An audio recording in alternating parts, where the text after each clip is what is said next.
Good morning student. इस video में हम बात करेंगे शियर फोर्स, बेंडिंग मोमेंट और डिफ्लेक्शन के बारे में।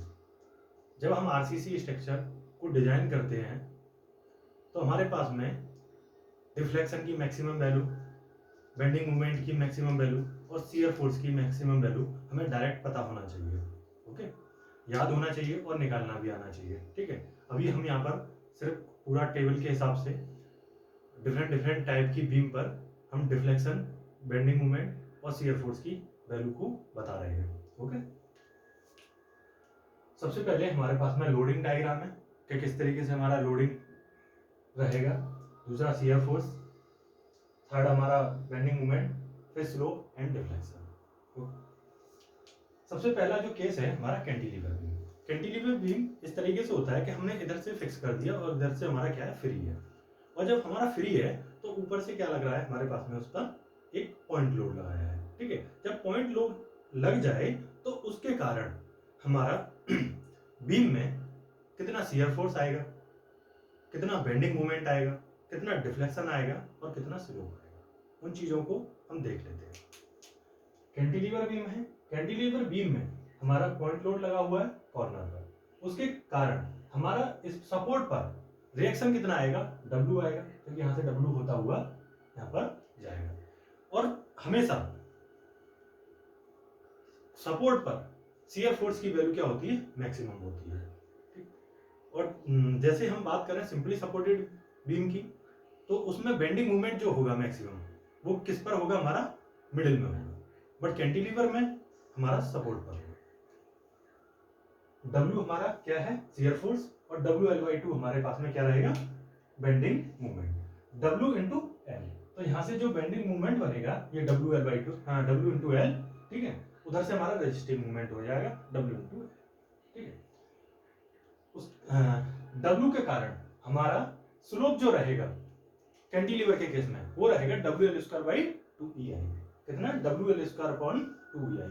और WL की घात 3/3EI क्या रहेगा हमारे पास में, डिफ्लेक्शन रहेगा। जैसे हमारे पास में ये कैंटिलीवर बीम है, हमने क्या किया, इस पर पॉइंट लोड लगाया। अब इस पॉइंट लोड के कारण ये बीम क्या हुआ, डिफ्लेक्ट हुआ इस तरीके से। तो यहाँ पर जो स्लोप आया, देखो जो स्लोप है थीटा जो है, अगर ये ए सपोर्ट है, ये बी पॉइंट है, तो थीटा ए जो है इस सपोर्ट पर क्या है, 0। जहां पर हमारा सपोर्ट फिक्स होता है तो वहां पर स्लोप की वैल्यू क्या होती है, 0। अब इसमें फ्री एंड है और फ्री एंड पे हमारा थीटा वी। ठीक है, थीटा वी। और ये क्या है हमारा, ये इसको कहते हैं डिफ्लेक्शन। अपनी अक्ष से बीम कितना झुक जाता है उसको कह रहे हैं हम डिफ्लेक्शन। इसको डिनोट करते हैं डेल्टा से। ठीक है, W लोड के कारण W इंटू एल, यहां पर क्या हो जाएगा, मूवमेंट। W इंटू एल का क्या हो जाएगा, मूवमेंट। यहां पर क्या होगा, 0 होगा, क्योंकि यहां पर पॉइंट पर 0 वैल्यू है। ठीक है, यहां पर 0, और इसके बाद में ये घूमता हुआ यहां पर W इंटू एल, ये एल डिस्टेंस है, तो कितना हो जाएगा, बेंडिंग मूवमेंट कितना हो जाएगा हमारा इस केस में, bending movement W into L. Shear force कितना हो जाएगा, ये W का लोड है, इस तरीके से आता हुआ डिस्ट्रीब्यूट होता हुआ यहाँ पर क्या हो जाएगा, इस तरीके से यहाँ पर सपोर्ट पे क्या हो जाएगा, W। ओके, तो शियर फोर्स की वैल्यू जो मैक्सिमम होगी वो W, बेंडिंग मोमेंट की मैक्सिमम वैल्यू होगी WL। ओके, अब बात कर लेते हैं, जब हमारा कैंटिलीवर पर जब हमारा पॉइंट लोड लगा था तो देख लिए। अब हम बात कर लेते हैं किसका, हमारे पास में UDL है। तब जब UDL लगा हो कैंटिलीवर पर, तब हमारे पास में शियर फोर्स की वैल्यू कितनी हो जाएगी, W into L. Bending moment की मैक्सिमम वैल्यू हो जाएगी WL²/2, और WL की घात 3/6EI किस स्लोप की वैल्यू, और WL की घात 4/8EI किसकी, डिफ्लेक्शन की वैल्यू।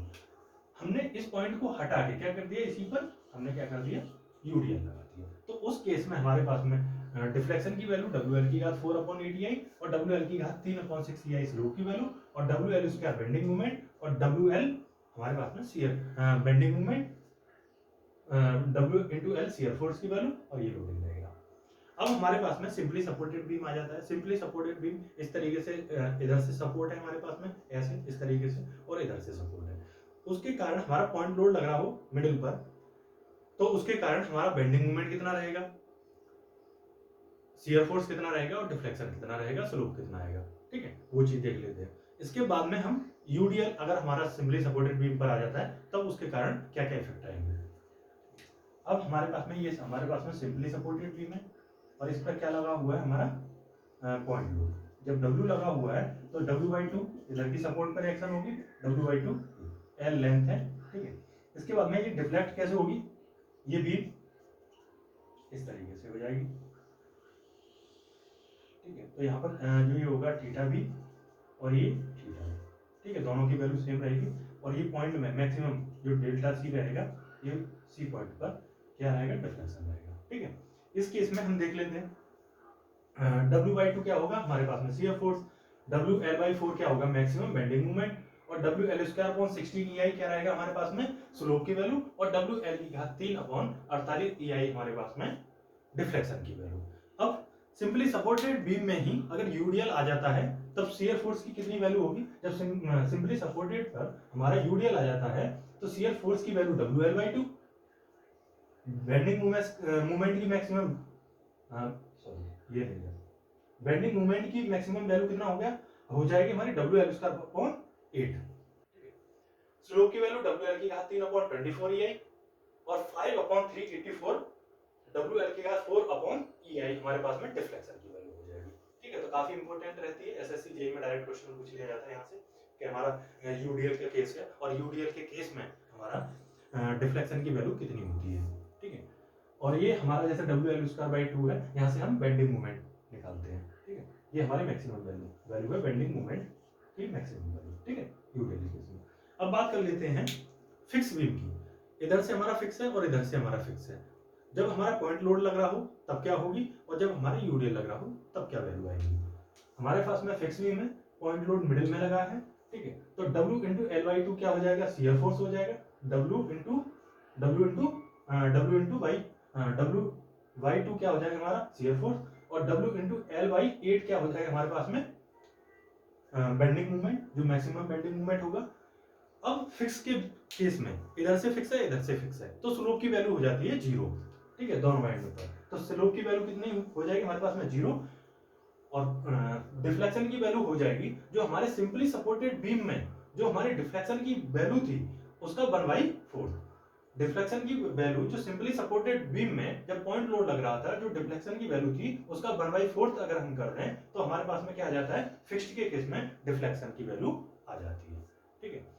उसी तरीके से अगर हमारा फिक्स्ड बीम है उसमें हमारा यूडीएल लगा है तब हमारे पास में शियर फोर्स की वैल्यू कितनी होगी, WL/2, बेंडिंग मोमेंट की मैक्सिमम वैल्यू होगी WL²/12, स्लोप की वैल्यू होगी 0 और हमारे पास में जो सिंपली सपोर्टेड बीम था उसमें हमारे यूडीएल के कारण जो डिफ्लेक्शन आया था उसका अगर हम 1/5 कर देते हैं तो हमारे पास में फिक्स्ड बीम के लिए डिफ्लेक्शन की वैल्यू आ जाएगी। तो 1/5 कर देते हैं सिंपली सपोर्टेड बीम में यूडीएल पर, सिंपली सपोर्टेड बीम में यूडीएल पर जितना हमारा डिफ्लेक्शन आया था उसका अगर 1/5 निकाल दें तो फिक्स्ड बीम के लिए हमारा डिफ्लेक्शन आ जाएगा, ठीक है। अब सिंपली सपोर्टेड बीम है और इस पर हमारा क्या लगा हुआ है, यूबीएल लगा हुआ है, ठीक है। इस तरीके से ट्रायंगल की तरह जैसे मानो लिंटर पर जो लोड हम कैलकुलेट करते हैं उस तरीके से ट्रायंगल, ठीक है, यूबीएल लगा हुआ है। उस केस में हमारा शियर फोर्स रहेगा W/2, बेंडिंग मूवमेंट मैक्सिमम होगी WL/6 और थीटा स्लोप की वैल्यू कितनी होगी हमारे 5/192 WL3 EI,